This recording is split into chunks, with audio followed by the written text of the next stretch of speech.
सक्षमता परीक्षा जो है सो बहुत जल्द होने वाली है, इसीलिए आप लोग जो है सक्षमता परीक्षा की तैयारी के लिए अब से शुरू कर दीजिए, जिससे कि समय पर जो है तैयारी हो जाए।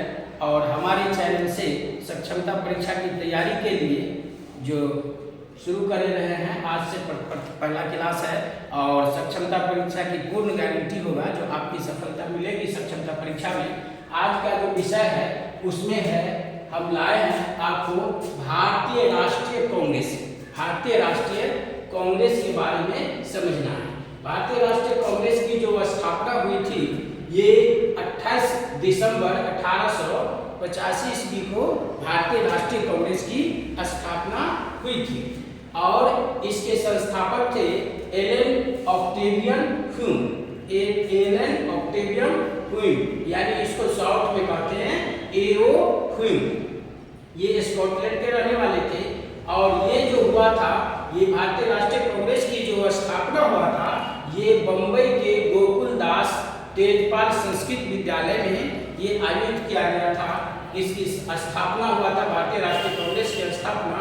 और उस समय जिस समय भारतीय राष्ट्रीय कांग्रेस की स्थापना हुई उस समय वहाँ के वायसराय जो थे लॉर्ड डफरिन थे और दादा भाई नेहरू ने इसका नामकरण किया, भारतीय राष्ट्रीय कांग्रेस की स्थापना की। भारतीय राष्ट्रीय कांग्रेस का नामकरण दादा भाई नेहरू ने दिए, पहले इसका नाम भारतीय राष्ट्रीय संघ था। इसको हम कहानी की तरह समझेंगे, इस कहानी की तरह समझेंगे जिससे हमको समझ में अच्छी तरह से आ जाए। ऐसा था कि जब 1857 ईस्वी की क्रांति हुआ तो अंग्रेज लोग ये चाह रहे थे कि हमें इस भारतीय राष्ट्रीय कांग्रेस की स्थापना करेंगे, जिससे शहर के जितने भी भारत देश के जितने भी नागरिक हैं उसको वो जो कोई बात रखना हो तो हमारे बीच रखे। इसके लिए उन्होंने भारतीय राष्ट्रीय कांग्रेस की स्थापना किया और आगे चल करके यही उनको भारी पड़ेगा। भारतीय राष्ट्रीय कांग्रेस की स्थापना किया तो इन्होंने भारतीय राष्ट्रीय संघ रखा था और बाद में दादा भाई नेहरू जी ने इसका नामकरण किया भारतीय राष्ट्रीय कांग्रेस। तो सबसे पहला जो अधिवेशन हुआ, इसमें सबसे पहला जो अधिवेशन हुआ था, सबसे पहला अधिवेशन हुआ, ये आप यहाँ देख ले 1885 ईस्वी में सबसे पहला अधिवेशन हुआ था और ये हुआ था बम्बई में हुआ था। उस समय वहाँ के अध्यक्ष थे, उस पहला जो अधिवेशन हुआ उसके जो अध्यक्ष थे उमेश चंद्र बनर्जी थे और उसमें 72 प्रतिनिधियों ने भाग लिया था। 72 प्रतिनिधियों ने उसमें भाग लिया था और बिहार के इसमें कोई भी प्रतिनिधि भाग नहीं लिए थे। तो 1885, 86, 87 और 88, 1885, 86, 87, 88 इस चारों को एक साथ याद रखेंगे क्योंकि ये लगातार 1885 में हुआ, फिर 86 में, फिर 87 में, फिर 88। तो ये जो हुआ अलग अलग शहरों में हुआ, महानगरों में हुआ, चारों तरफ पूरे भारत के पूर्वी, पश्चिमी, उत्तरी और दक्षिणी चारों तरफ से ऐसा न पता चले कि किसी एक ही जगह की ये भारतीय राष्ट्रीय कांग्रेस की है।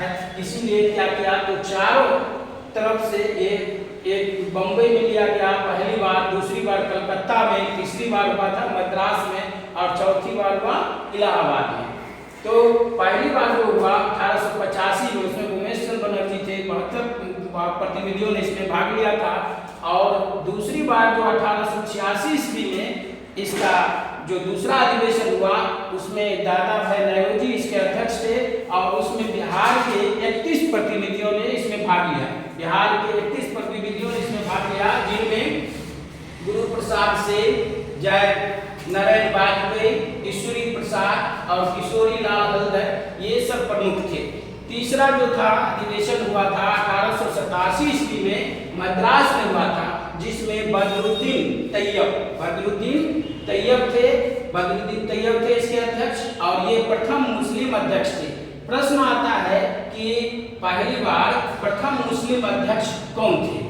भारतीय राष्ट्रीय कांग्रेस की स्थापना में प्रथम मुस्लिम अध्यक्ष कौन थे? तो हम कहेंगे बदरुद्दीन तैयब। इसमें भी बिहार के 2 प्रतिनिधि भाग लिए थे, शालिग्राम सिंह और गुरु प्रसाद सेन, ये दोनों ने इसमें भाग लिए थे।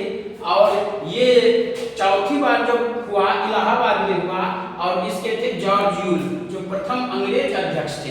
तो पूछा जाता है कि भारतीय राष्ट्रीय कांग्रेस के अधिवेशन में पहले अंग्रेज अध्यक्ष, प्रथम अध्यक्ष अंग्रेज अध्यक्ष कौन थे? तो हम कहेंगे जॉर्ज यूल।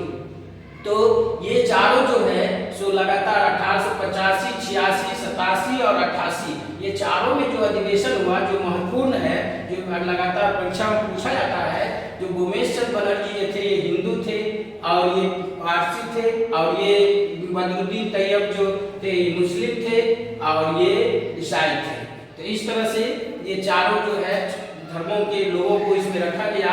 उसके बाद आता है 1896 ईस्वी में कलकत्ता में हुआ था अधिवेशन। इसके अध्यक्ष थे रहमतुल्लाह सयानी थे, और पहली बार इसी अध्यक्ष में अधिवेशन में पहली बार वंदे मातरम गाया गया। तो हम इसको याद रखेंगे 1885, 86, 87, 88 और 1896 में कलकत्ता में हुआ था रहमतुल्लाह सयानी की अध्यक्षता में, और यही रहमतुल्लाह सयानी की अध्यक्षता में ही पहली बार वंदे मातरम गाया गया था। और ये भी 1896 में कलकत्ता में हुआ था। और दूसरा इसी के साथ हम इसको भी याद रखेंगे 1911 में ये इसका भी अधिवेशन हुआ था, ये भी कलकत्ता में हुआ था, और ये विशन नारायण धर की अध्यक्षता में हुआ था, और इसमें भी जनगण मन पहली बार गाया गया था। तो ये पूछा जाता है कि इस अधिवेशन में किसकी अध्यक्षता में जनगण मन पहली बार गाया गया था? तो हम कहेंगे कलकत्ता में 1911 ईस्वी में जो भारतीय राष्ट्रीय कांग्रेस की अध्यक्षता हुई था विशन नारायण धर की अध्यक्षता में, उसमें जनगण मन पहली बार गाया गया था। और कलकत्ता में ही 1896 ईस्वी में कलकत्ता में रहमतुल्लाह सयानी की अध्यक्षता में पहली बार जो वंदे मातरम गाया गया था। उसके बाद बचा 1905, 6 और 7। 1905 में वाराणसी में जो कांग्रेस का अधिवेशन हुआ था उसमें थे गोपाल कृष्ण गोखले इसके अध्यक्ष थे, और उन्होंने बंगबंधु आंदोलन का समर्थन किया था। आपको पता होना चाहिए बंगाल का विभाजन भी 1905 में ही हुआ था। उस समय बंगबंधु आंदोलन का समर्थन किए थे ये लोग। गोपाल कृष्ण गोखले जो महात्मा गांधी के राजनीतिक गुरु थे, गोपाल कृष्ण गोखले 1906 में कलकत्ता में अधिवेशन हुआ था। इसमें दादा भाई नेहरू जी इसके अध्यक्ष थे, और स्वराज शब्द का सबसे पहले प्रयोग हुआ था। और 1907 ईस्वी में ये सूरत में हुआ था, जिसकी अध्यक्षता कर रहे थे रास बिहारी घोष ने। उस समय कांग्रेस का विभाजन हुआ। इसको याद रखेंगे, कांग्रेस का विभाजन जो है कितने ईस्वी में हुआ? तो 1907 ईस्वी में। और ये अधिवेशन कहाँ हुआ था? तो सूरत में। तो देखिए यहाँ समझ एक तरीका है, 7 में क्या हुआ? सूरत। 1907 में सूरत में हुआ था। रास बिहारी घोष की अध्यक्षता में कांग्रेस का विभाजन हुआ था, और ये नरम दल और गरम दल 2 दलों में बट गया। ये लोग कहते थे कि हम ऐसे नहीं करेंगे, हम शांतिपूर्वक नहीं करेंगे। कुछ लोग ऐसे थे पार्टी में जो कह रहे थे नहीं, हम नरम दल और गरम दल 2 भागों में बट गया। उसके बाद 1912 ईस्वी में बिहार के बांकीपुर में हुआ था जो 28वां अधिवेशन है, जो RN मधुरकर की अध्यक्षता में हुआ था। और 1916 ईस्वी में 31वां अधिवेशन है, ये लखनऊ में हुआ था। अंबिका चरण मजूमदार की अध्यक्षता में 1916 ईस्वी में 31वां हुआ था, जिसमें मुस्लिम लीग, कांग्रेस, नरम दल और गरम दल के मध्य समझौता हुआ था। नरम दल और गरम दल दोनों के बीच समझौता हुआ था। इसको भी ठीक से याद रख सकते हैं। 1916 ईस्वी में क्या हुआ था? जो नरम दल और गरम दल 2 भागों में बट गया था। ये क्या किए थे? 1916 ईस्वी में लखनऊ में जब अधिवेशन हुआ तो अंबिका चरण मजूमदार यानी अंबे की चरण में झुक करके ये लोग कसम खाए कि अब हम लोग जो है सो अलग नहीं रहेंगे, यानी कि नरम दल और गरम दल दोनों के बीच क्या हो गया? तो समझौता हो गया 1916 ईस्वी में। इसके बाद आते हैं यहाँ 1917 ईस्वी में कलकत्ता में एनी बेसेंट की अध्यक्षता में प्रथम महिला अध्यक्ष है। ये भी पूछा जाता है कि प्रथम महिला अध्यक्ष किस अधिवेशन में प्रथम महिला अध्यक्ष थे? तो कि ये 1917 ईस्वी में एनी बेसेंट थे, ये प्रथम महिला अध्यक्ष। और 1917 से ही आता है 1925 1925 में ये कानपुर में 1925 में ये कानपुर में हुआ था, जिसमें सरोजिनी नायडू थी अध्यक्ष, और ये प्रथम भारतीय महिला थी, प्रथम भारतीय महिला और प्रथम महिला अध्यक्ष। तो प्रथम महिला अध्यक्ष हो गए एनी बेसेंट, और प्रथम महिला जो है प्रथम भारतीय महिला हुआ सरोजिनी नायडू, ये 1925 ईस्वी में, और ये 1917 ईस्वी में। 1920 और 1924 बचा। 1920 में नागपुर में हुआ था, और ये वी राघवाचारी थे उस समय अध्यक्ष, और असहयोग प्रस्ताव इसी समय पारित हुआ था, असहयोग प्रस्ताव इसी समय पारित हुआ था। 1924 ईस्वी है, 1924 ईस्वी में बेलगांव में हुआ था, जिसकी अध्यक्षता महात्मा गांधी किए, और गांधी जी सिर्फ एक ही बार अध्यक्ष बने। पूरे भारतीय राष्ट्रीय कांग्रेस के अधिवेशन में सिर्फ एक ही बार बेलगांव में जब हुआ था, तो महात्मा गांधी इसकी सिर्फ एक ही बार अध्यक्ष बने थे। इसको आप नोट करके इसको आप अभ्यास करेंगे, तो इसमें से निश्चित रूप से 2-4 प्रश्न तो मिलना ही है। 1937 ईस्वी में उसके बाद फैजपुर, 1937 ईस्वी में फैजपुर जो यूपी में है, वहाँ जवाहरलाल नेहरू की अध्यक्षता में पहली बार जो है गांव में अधिवेशन हुआ था। पहली बार गांव में अधिवेशन हुआ था, कहाँ हुआ था? फैजपुर में। जवाहरलाल नेहरू फैजपुर में, जवाहरलाल नेहरू फैजपुर में हुआ था पहली बार। और 1947 में मेरठ में हुआ था जेबी कृपलानी की अध्यक्षता में हुआ था, स्वतंत्रता के समय हुआ था। ये पूर्ण स्वराज की मांग हुआ था 1929 ईस्वी में। 1929 ईस्वी में बच गया। 1929 ईस्वी में लाहौर में हुआ था, जवाहरलाल नेहरू की अध्यक्षता में लाहौर में हुआ था। जवाहरलाल नेहरू, लाल से लाहौर हम याद कर सकते हैं। 1929 ईस्वी में पूर्ण स्वराज की इन्होंने मांग किए थे, और हम भी जानते हैं कि पहला प्रधानमंत्री जो है स्वतंत्र भारत के जवाहरलाल नेहरू थे। तो उन्होंने जवाहरलाल नेहरू ने पहले ये लाहौर में अधिवेशन जो अभी पाकिस्तान में है, पूर्ण स्वराज की मांग किए थे। इस तरह से हम इसमें से याद कर सकते हैं आसानी से। तो 85, 86, 87, 88 एक साथ याद रखेंगे। ये चारों महानगर है। इसके सबसे पहले जो है प्रथम अधिवेशन में सबसे पहले किसकी अध्यक्षता में हुआ था? भूमेश चंद्र बनर्जी की अध्यक्षता में बम्बई में हुआ था। दूसरा अधिवेशन दादा भाई नौरोजी जी की अध्यक्षता में कलकत्ता में हुआ था। तीसरा हुआ था कहाँ? मद्रास में बदरुद्दीन तैयब जो प्रथम मुस्लिम अध्यक्ष थे।